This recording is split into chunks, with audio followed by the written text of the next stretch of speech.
ছাদ বাগানে সবাইকে স্বাগতম। তো আজকে ভিক্টোরিয়া প্ল্যান্ট সম্পর্কে কিছু কথা আপনাদের সাথে শেয়ার করব। এটি একটি ইনডোর প্ল্যান্ট। একে ইনডোরে রাখলেও এরকম জায়গায় রাখতে হবে যেখানে সারাদিন আলো বাতাস আসে, হালকা রোদ্দুর আসে, সেরকম জায়গায় রাখলে এই গাছ খুব ভালো থাকে। এছাড়া একে কোনো শেডের নিচে রাখতে পারেন, নয়তো কোনো গ্রিন নেটের নিচেও রাখলে কিন্তু এই গাছ খুব ভালো গ্রো করবে।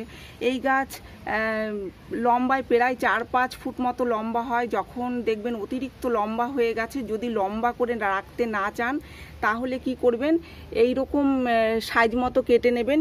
এইভাবে কেটে ওপরের অংশটা আলাদা বসিয়ে দেবেন।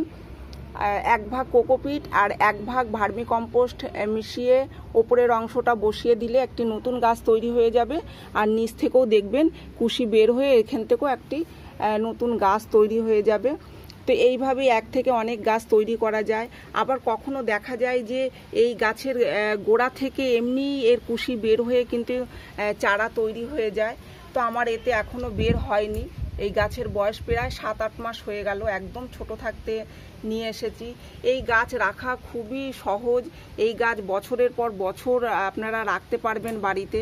তো এই গাছ খুবই সামান্য পয়সাতেই পাওয়া যায়। 40-50 টাকা হলেই এই গাছ পাওয়া যায়, আর সারা বছরের জন্য কিন্তু এই গাছ থেকে যায় বাড়িতে। এই গাছের পাতা এত সুন্দর, যার জন্য এই গাছকে লাগানো হয়। দেখুন খুবই সুন্দর। তো এই গাছের মাটি তৈরি করবেন একদম সাধারণ নর্মাল মাটি তৈরি করলে এই গাছ হয়ে যায়। যেমন 2 ভাগ মাটি, 1 ভাগ বালি আর 1/2 ভাগ যে কোনো সার। আপনারা ভার্মি কম্পোস্ট দিতে পারেন, গোবরের সার দিতে পারেন, কিংবা পাতা পচা সার যেটা থাকবে আপনাদের কাছে সেই সারটাই একে দেবেন।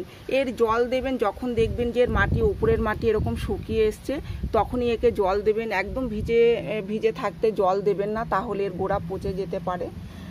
আর এর তরল সার হিসাবে আপনারা 1-1.5 মাস পর পর কলার খোসাকে ভিজিয়ে সেই জলটা দিতে পারেন।